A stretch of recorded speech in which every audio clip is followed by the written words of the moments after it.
അതിർത്തി പ്രദേശങ്ങളിൽ കടന്നുകയറ്റം ശക്തമാക്കിയതിനു പിന്നാലെ റഷ്യയിലെ എണ്ണ സംഭരണ പ്ലാന്റ് ആക്രമിച്ച് യുക്രൈൻ. റോസ്റ്റോവിലെ പ്രോലസ്റ്റാർസ്ക് നഗരത്തിലെ പ്ലാന്റിന് നേരെയാണ് ഡ്രോൺ ആക്രമണമുണ്ടായത്. ഞായറാഴ്ച രാവിലെ ഉണ്ടായ ആക്രമണത്തെ തുടർന്ന് പ്ലാന്റിൽ ശക്തമായ പൊട്ടിത്തെറിയുണ്ടായെന്നും തീ നിയന്ത്രണ വിധേയമാക്കിയിട്ടില്ലെന്നും അധികൃതർ അറിയിച്ചു. 18 അഗ്നിരക്ഷാ സേനാംഗങ്ങൾക്ക് പരിക്കേറ്റു. പ്രോലാറ്റാക്സിൽ അടിയന്തരാവസ്ഥ പ്രഖ്യാപിച്ചു. അതിനിടെ റഷ്യയുടെ അതിർത്തി പ്രദേശമായ കുർസ്കിയിൽ സെയിം നദിക്ക് കുറുകെയുള്ള മൂന്നാമത്തെ പാലവും യുക്രൈൻ തകർത്തു.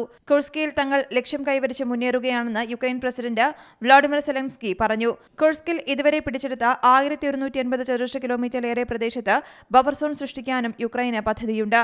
റഷ്യൻ ആക്രമണങ്ങളിൽ നിന്ന് തങ്ങളുടെ പൗരന്മാരെ രക്ഷിക്കാൻ ഇത് സഹായിച്ചേക്കുമെന്ന് സെലൻസ്കി കരുതുന്നു. കുർസ്കിലെ 9 ജില്ലകളിൽ നിന്ന് 1,21,000-ലേറെ പേരെ റഷ്യ ഇതുവരെ ഒഴിപ്പിച്ചു. ഈ മാസം 6 മുതലാണ് യുക്രൈൻ സൈനികർ റഷ്യൻ അതിർത്തി കടന്ന് കുർസ്കിലേക്ക് കടന്നുകയറ്റം ആരംഭിച്ചത്. 80-ലേറെ ഗ്രാമങ്ങളും പട്ടണങ്ങളും പിടിച്ചെടുത്തു. അതേസമയം കുർസ്കിൽ ഏറ്റുമുട്ടൽ തുടരുന്ന റഷ്യൻ സൈന്യം കിഴക്കൻ യുക്രൈനിലെ ഡൊണസ്കിലെ ഒരു പട്ടണം പിടിച്ചെടുത്തു. News desk Zee Malayalam news. പുതിയ വാർത്തകളും വിശേഷങ്ങളും ഇനി വിരൽ തുമ്പിൽ. എല്ലാ ഡിജിറ്റൽ പ്ലാറ്റ്ഫോമുകളിലും ഇപ്പോൾ സീ മലയാളം ന്യൂസ് ലഭ്യം.